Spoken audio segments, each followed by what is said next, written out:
Tudo bem, alunos? Então, vamos então dar sequência à aula de explicação do nono ano, PET 2, 2021, Geografia, semana 6, né? Vamos tratar de algumas características da regionalização política, né, em continentes, algumas características então do continente europeu, continente asiático e continente da Oceania, ok? Então, em relação à Europa, nós sabemos que o continente europeu ele é formado por 50 países e 80 territórios. Essas fronteiras da Europa, diversas vezes elas foram alteradas, né? Elas são alteradas atualmente. Isso acontece devido aos avanços e recuos dos impérios, né, que se formaram na Europa, né, e foram conquistando territórios, né, ao longo dos séculos.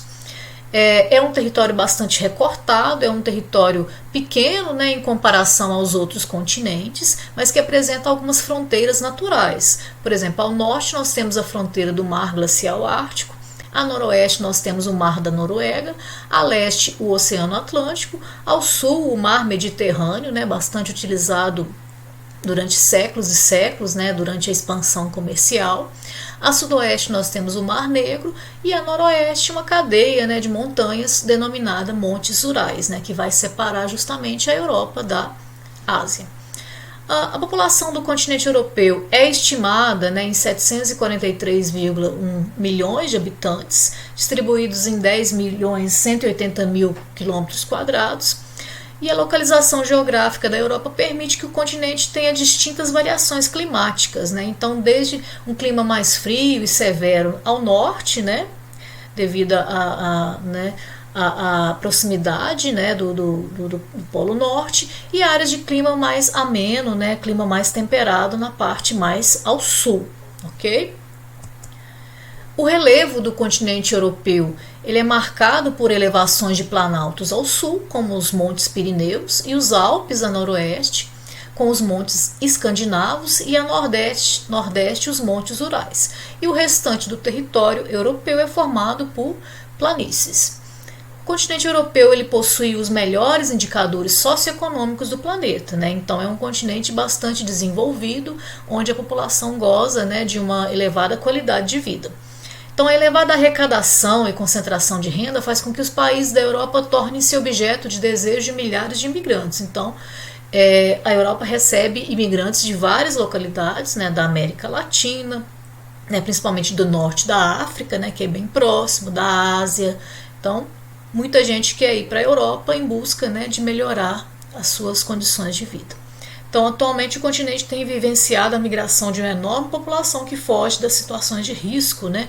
Principalmente aí, no Oriente Médio e na África, né? População que foge de guerras, né? Que foge de catástrofes naturais, todas elas, né? de condições políticas e econômicas adversas. Todas essas pessoas, né, buscam, né, desesperadamente chegar à Europa, né? Muitos acabam morrendo, né, na travessia aí do Mar Mediterrâneo, principalmente durante o caminho. Muitos, né, são mandados, né, são deportados para seus países novamente, e outros conseguem, né, chegar e conseguem melhorar e veem esperança nessa nova vida. Temos então o mapa do continente europeu. Percebe-se que é uma área bastante recortada, né, formada por penínsulas, por ilhas, por mares interiores também, e uma grande diversidade de países, né, que apresentam uma grande diversidade cultural e também um grande crescimento socioeconômico. Bom, em relação à Ásia, né, passando então para a Ásia, nós sabemos que é o continente mais extenso, né, em área. Possui 48 países e 6 territórios, tem uma extensão de 44.580.000 km².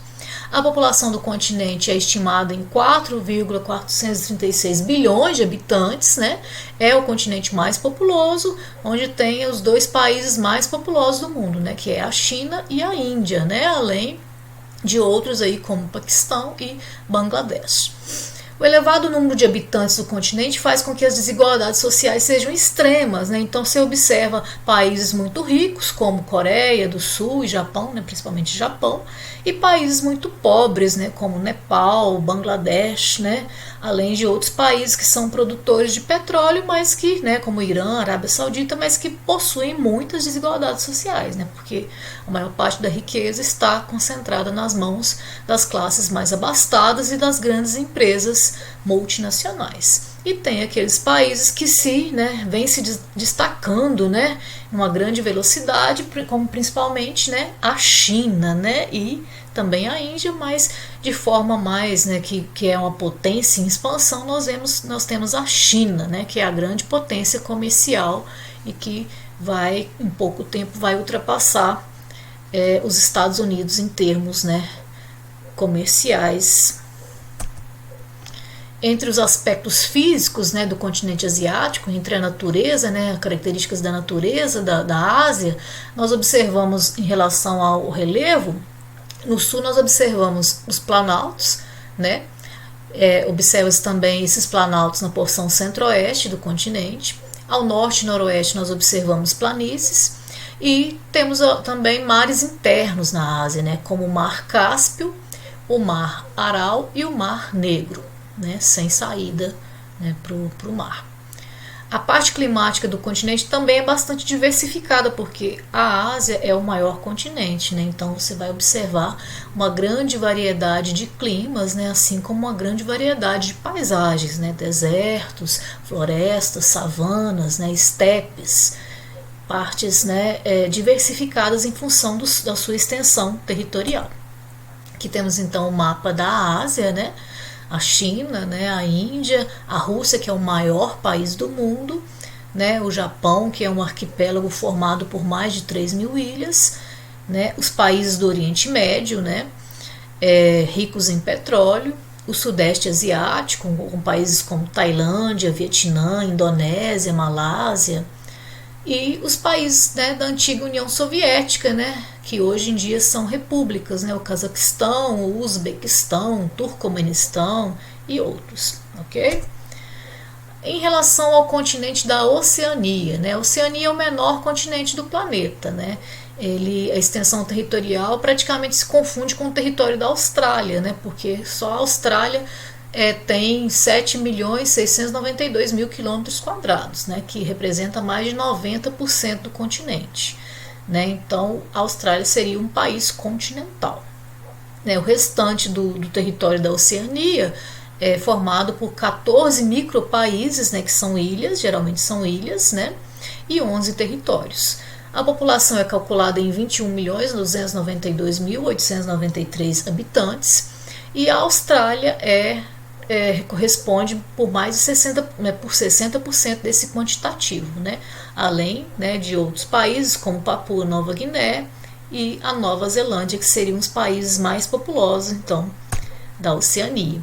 E existem os micropaíses também, né, que formam a Oceania. Esses micropaíses eles estão classificados em 3 tipos, né? A Melanésia, a Micronésia e a Polinésia.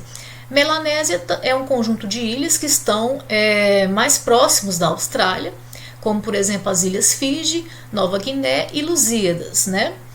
A Micronésia é um pequeno estado independente do Pacífico Sul, que está mais localizado a leste das Filipinas e ao norte de Papua Nova Guiné.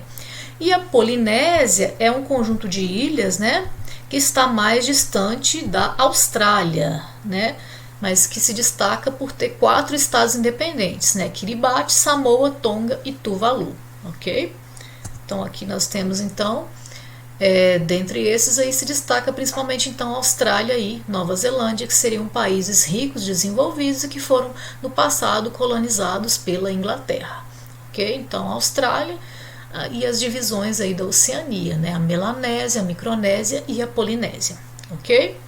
Então ficamos por aqui, né? Se aprofundem, né? Estudem mais, né? Pesquisem mais para a gente dar sequência, né, aos nossos estudos, né? Muito obrigado, ok? Um abraço virtual a todos e até a próxima.